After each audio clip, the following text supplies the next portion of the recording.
Hi, John. How are you? I'm doing well, Scott. How are you today? Oh, doing well. Thanks for joining me and answering these five questions we're about to look at. But before we do that, why don't you tell everybody a little bit about yourself? Sure. My name is John Coatney. I'm from Tulsa, Oklahoma. Went to undergrad in veterinary college at Oklahoma State University. That's where I met Scott. We were at the University Center there together.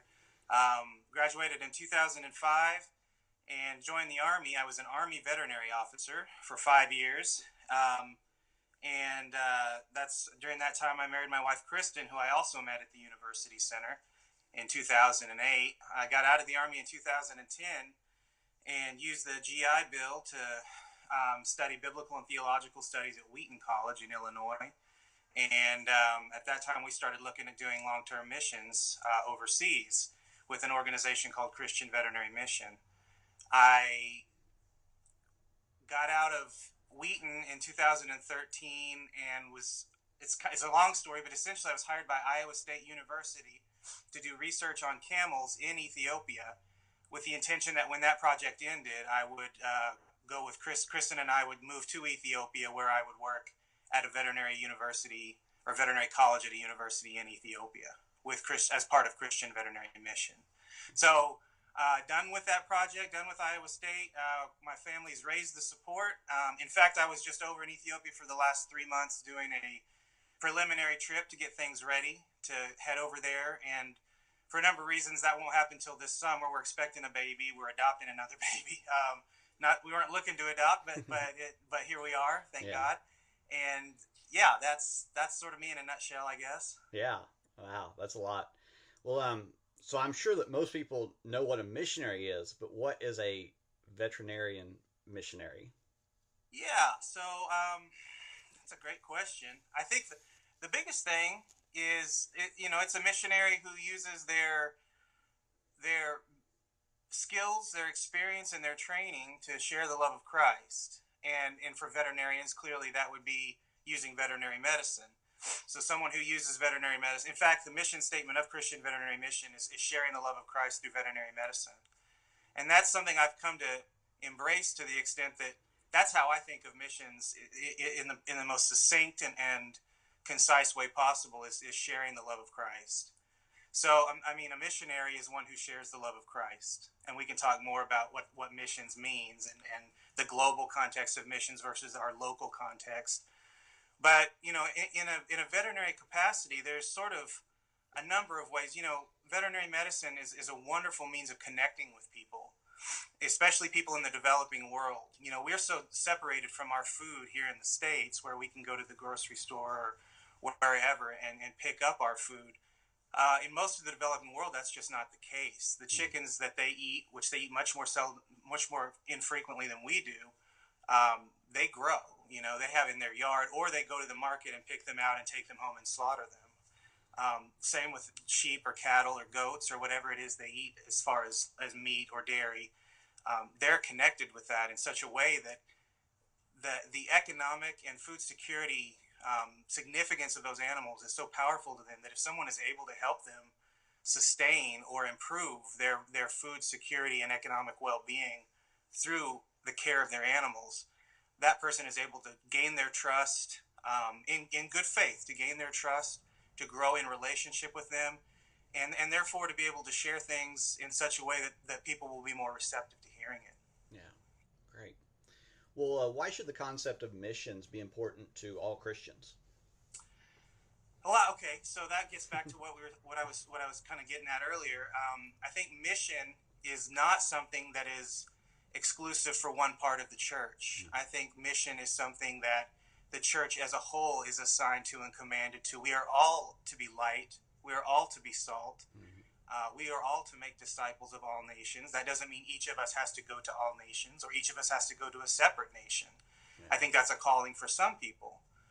But I think that missions is again, it's sharing the love of Christ at the place that you are, or the place rather the place that you feel called to be.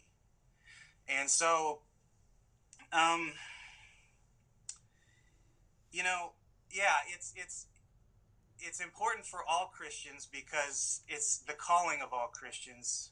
I mean, just think of what it means, and if it applies to each of us equally, and I think that it does, then it should be a priority for each of us equally. Now, again, if you're called to do it in a unique setting, in a setting that is kind of set apart, then yeah, I think that there's a place for that to be a place for that to be adopted into the church, accepted as part of the church in a unique way, where you have global missionaries who are going outside of your and my comfort zone, and supporting them.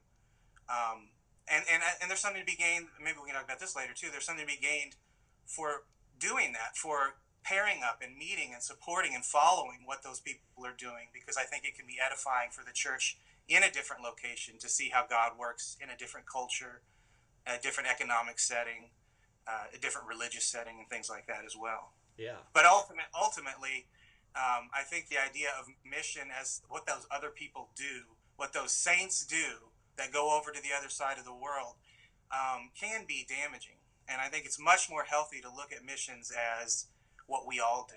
And Well, what can Christians do to be involved in mission, maybe locally and personally, but also involved in missions abroad? So you're about to go yeah, over to Ethiopia with your family and do that.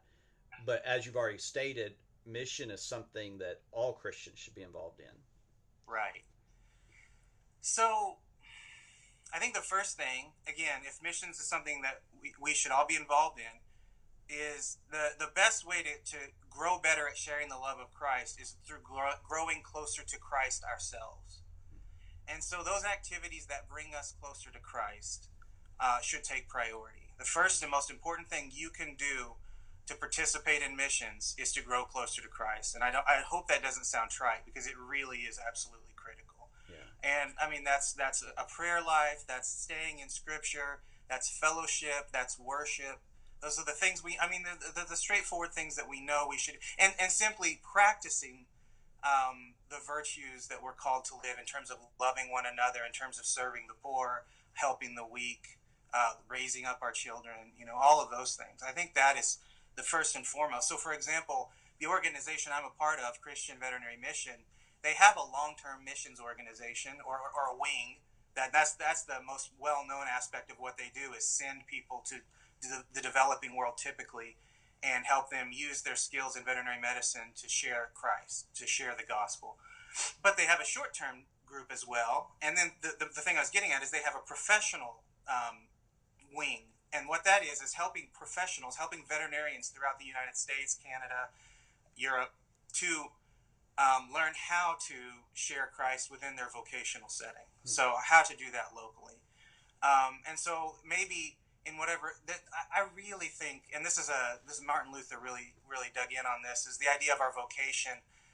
If you're going to be a cobbler, a shoemaker, be a shoemaker that shares the love of Christ through the making of shoes. If you're a tailor, if you're a mechanic, whatever you are, if you're an IT specialist, be that person who shares the love of Christ through that skill. And so first and foremost is growing in Christ in order to do that. Yeah. I think participating. So in terms of national or international ministry, the first thing I would recommend is identifying a couple, maybe, and even just one, but some people in ministry globally, internationally, who are appealing to you, who are doing something that really moves your soul and keeps you gets you interested, and just follow them. Most of us have newsletters or blogs or ways of trying to communicate with folks, and just touch base and get in touch so that you can follow and see what they're doing and support them. I always tell people the three best ways to support our ministry are through prayer, absolutely, regular, consistent prayer. Although inconsistent prayer is great too. Financial support, it goes without saying, but I'm going to say it anyway because it is important, and it is something I think everyone should consider, is supporting someone in international ministry and international missions or global missions. And then sharing what they're doing. So get to know what they're doing, follow what they're doing, and then share that with others. Yeah. And as you get to know that person and what their ministry looks like, and if possible, participate in that ministry. A lot of long-term missionaries, and includes what we're going to do, hope to or intend to support teams to come over that can participate short-term and experience what's going on, see what's going on, and give those from their home base, their home country or whatever, eyes to see what it looks like on the ground in their area of ministry. Yeah, and that's great. And I really like how you modeled that in that, you know, you partnered with your supporters and you made it personal. And to me, that seems to be the biblical model because you know that word, um, the support there is Paul sometimes uses fellowship. You know that we are fellowshipping with one another. So yeah. Yeah. Well, so you've spent some time in Africa. What can Christians in America learn from Christians in Africa? Well, first, and this isn't. Let me just narrow that down to Ethiopia. Okay. And I do that because Africa is a huge place. Yeah. And the more I'm there, Ethiopia. I mean, even for me, I would even want to narrow it even further because Ethiopia is such a diverse place. There are 70 languages spoken there, and there are multiple tribes and people groups who live such different lives and have such different cultural personalities. So, I don't want to overgeneralize Africa and African Christianity. And I think that's a helpful thing to know is how diverse. I mean, our culture in the States is diverse, right? Oklahomans are different than Texans, and that gets even broader and broader as you go out. So, I think that it's helpful just to think in those terms before I even get going on that question. But there's a great book by Steve Corbett and Brian Fickert called "When Helping Hurts," and it's a really outstanding book for understanding how, especially those of us in the West who have a desire to help alleviate poverty in developing countries, can do that responsibly instead of doing that in such a way that it damages the culture or causes potential harm, takes people away from the gospel rather than leads them closer to the gospel.